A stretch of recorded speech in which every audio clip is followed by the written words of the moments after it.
Bismillahirrahmanirrahim. Assalamualaikum warahmatullahi wabarakatuh. Alhamdulillah rabbil alamin, hamdan na'imin, hamdan syakirin, hamdan yuafi ni'amahu wa yukafi'u mazidah. Ya Rabbana lakal hamdu kama yanbaghi li jalali wajhikal karim wa 'azimi sultanih. قبل كل شيء حيا بنا نشكر الله عز وجل الذي قد أعطانا نعمة كثيرة حتى نستطيع أن نجتمع في هذا المكان المبارك.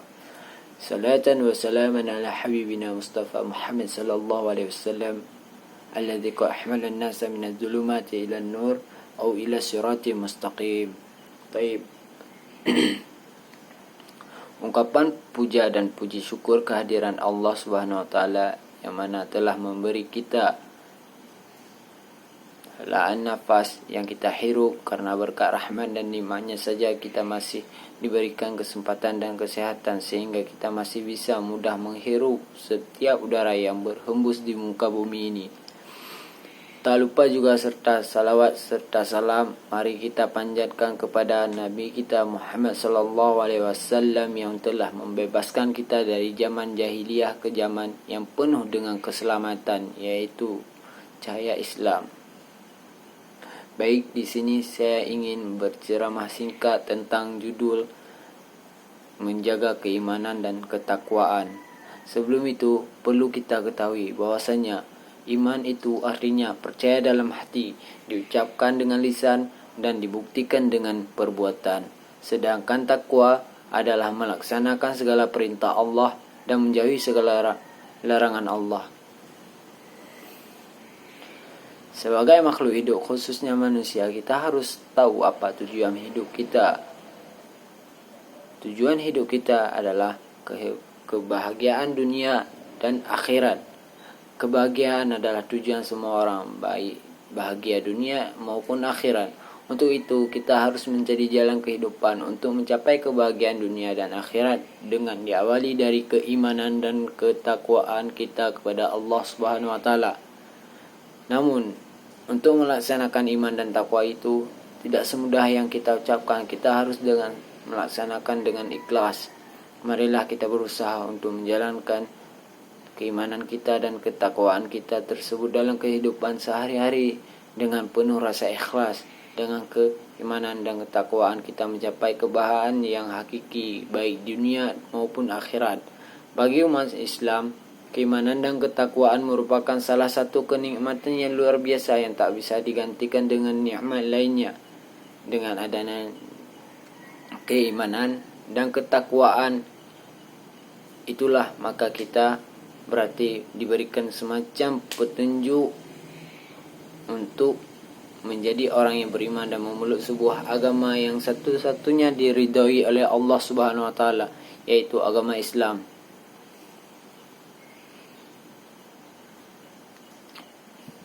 Dalam agama kita yaitu Islam, tingkat keimanan dan ketakwaan yang dimiliki oleh setiap orang pada dasarnya diukur melalui komitmennya terhadap penegakan ajaran Islam dengan menyeluruh, termasuk di dalamnya hubungan yang bersifat horizontal dan hubungan yang bersifat vertikal. Seperti yang kita ketahui, al-iman itu yazid bit-ta'ah wa yanqus bil ma'asi. Al-iman itu naik ketika kita sering berbuat kebaikan, bukan iman itu naik ketika kita sering berbuat maksiat. Malahan iman kita akan sangat turun apabila kita sering berbuat maksiat.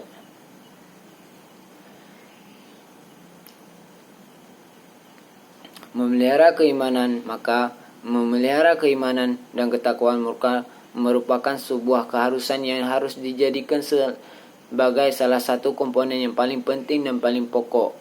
Karena hanya menggunakan keimanan dan ketakwaan itulah bisa menempuh dan bisa mengetahui jalan kebenaran dan ketakwaan pula akhirnya kita bisa menjalankan segala perintah Allah dan menjauhi larangan yang diberikan oleh Allah Subhanahu wa taala. Karena kalau kita mempunyai sebuah keimanan yang kokoh, maka kita akan selalu menjauhi larangan-larangan Allah Subhanahu wa taala.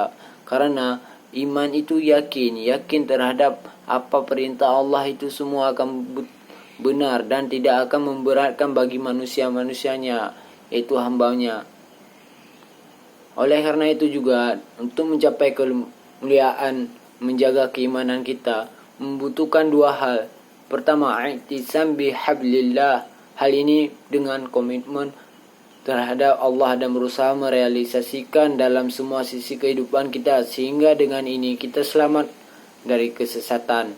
Namun hal ini tidak cukup tanpa perkara berikut ini, yaitu i'tisam billah. Hal ini diwujudkan dalam tawakal dan berserah diri serta memohon pertolongan kepada Allah dari seluruh rintangan dan halangan mewujudkan yang pertama tersebut, sehingga dengan kita selamat dari rintangan mengamalkannya.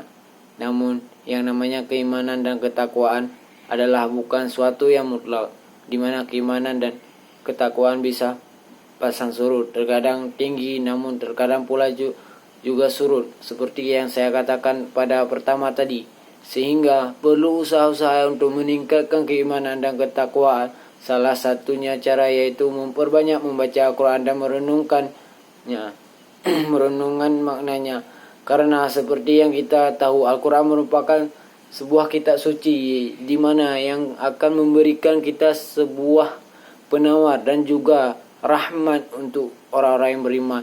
Seperti surah Al-Isra yang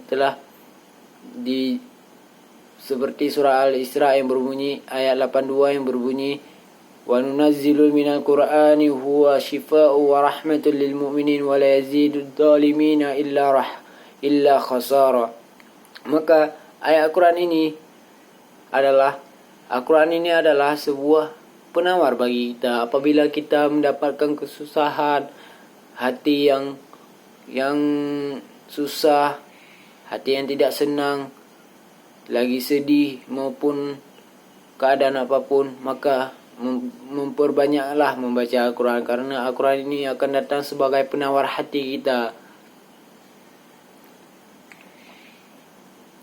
Dan kami arti dari ayat tadi adalah, dan kami turunkan dari Al-Quran sesuatu yang menjadi penawar dan rahmat bagi orang-orang yang beriman, dan Al-Quran itu tidaklah menambah kepada orang-orang yang zalim selagi kerugian. Maka Al-Quran itu tidak akan berpihak kepada orang-orang yang zalim, karena Al-Quran itu hanya berpihak kepada orang-orang yang beriman.